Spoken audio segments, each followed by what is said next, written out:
Almar of almarsguides.com, and this video here is going to go over the classes in Path of Exile.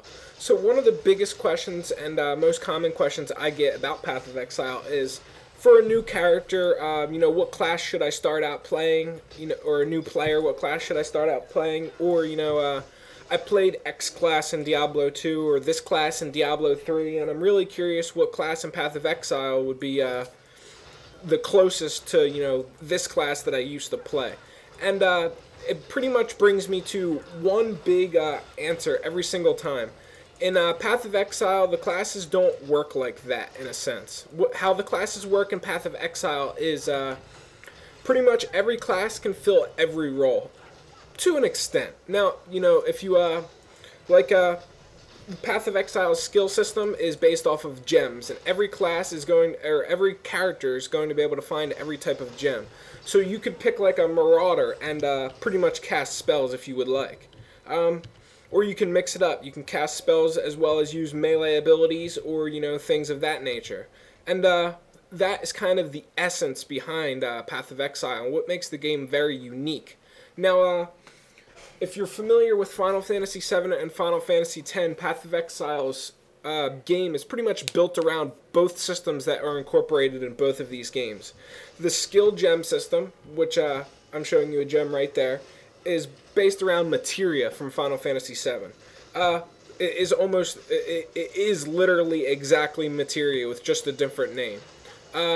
Anybody who says otherwise, obviously, played Final Fantasy VII or is one of those people who is so, fanboyish to a certain company or a certain game that they're just incapable of admitting that, certain games get their influence from other games. There's nothing to be ashamed of with that, and there's nothing to be, discouraged or anything about that, Games, everybody gets their influence from somewhere, and Path of Exile took their influence from one of the best games ever made.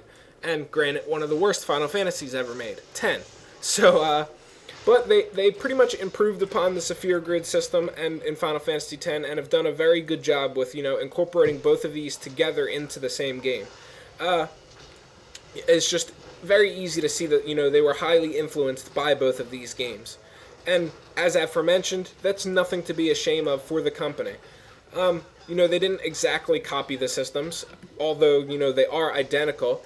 They've put their own spin on things and have done a good job recreating the systems we knew and grew and loved in those video games. So, let's start off. I want to show you the passive skill tree here. As you can see, it is the Sphere Grid pretty much. Each class starts in a certain area of the grid, like one starts here, one here, one here, one here, one here, one here, and then you pretty much start building up your abilities and going through the tree. Like, say, I've made it this far in the tree, and say, I want more dexterity. I can just go, bloop, I got more dexterity now. And then I could get more dexterity, and then I could get either strength or intelligence, and then, I could start moving on to this, more accuracy, or more arrows if I wanted to play ranged, or this. And, you can pretty much go through the entire skill system how you want. It's pretty much a game where you're able to play the character and make the character how you want to do it. Now, of course, that leaves a lot of room for gimping yourself. There's significant times in the game where you can completely screw up your character. Not to the point of where you have to start over, but to the point of where you have to grind super easy mobs, gain experience, and kind of, gain a few levels to help fix your character. I did it on my Witch, the very first character I ever played, back in closed beta. But hopefully, with these video guides and with all of the guides on my website, I can help you, not do that. So, back to the original question. What class should I play? Now, really, honestly, what I'm going to recommend to you is pick one that looks cool to you. There's a bunch of different classes and classes you can play in this game. You got like Shadow, Tempest, Marauder, Witch, Ranger. Just pick the one that looks the coolest and that you think, you'll enjoy the looks of and you'll enjoy the graphics of, the voiceover, anything, the lore. Just pick something that you like the look of because, honestly, by a certain level, every class can kind of, mimic another class, as aforementioned, to a certain extent. Like, let me show you as an example in here. This is where the shadow starts, right? And over here is where the witch starts. And I can pretty much take a caster setup with this guy. Like, instead of going full dexterity and melee, I could have went up and started going full into intelligence, and then I could have cut over here. And then, I could keep going over here, and before I know it, I'd be in the wizard section. And then, I could do summoner, say I wanted to summon a bunch of mobs, or I could do more of this AoE damage, cold damage, and I could start doing that. Say I played a witch, and I was like, you know what, I'm going to start moving into, this section over here. You can do the same thing. Just start taking the rides and moving all the way down into this section down here.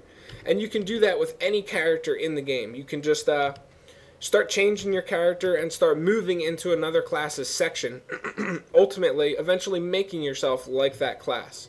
And like I said, that's kind of the essence of Path of Exile. You can do so much with your character and so much with your class. And there's really no reason to like sit there and ponder over, because it would take you maybe like 10 skill points in order to make it into the other classes section. And granted, in the long run, 10 skill points, pretty significant, but unless you're trying to min-max your character and play the game, at its 100% maximum capacity, instead of, here to just have fun, I strongly recommend, you just pick the class that looks the coolest and stick it out like that. Now, you can also, vaguely kind of map yourself out in a sense. Like, say you know for a fact you want to play a caster. Pick a witch. Say for, you don't know if you want to play a caster or melee. Pick a Tempest or Templar, because they're kind of in between. Say you want to play, somebody that shoots bows or melees, but you're not sure yet. You have Shadows, or, Rangers too. So the possibilities are open to you. Pretty significantly open to you, I should say. So definitely, keep all of that in mind, take it into consideration, and remember, just pick something that looks cool to you and that you'll enjoy playing.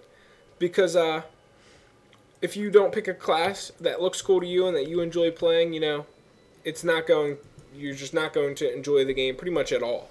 So that's really the only thing I can recommend to you, is just go through and pick which one looks cool. I thought the Shadow guy looked cool, so I just picked him. I already have like zombies with me and stuff like that I'm able to summon and control, and that's not gimping me at all. And I could go further into the caster tree if I wanted to, or I could take out a bow and start shooting stuff.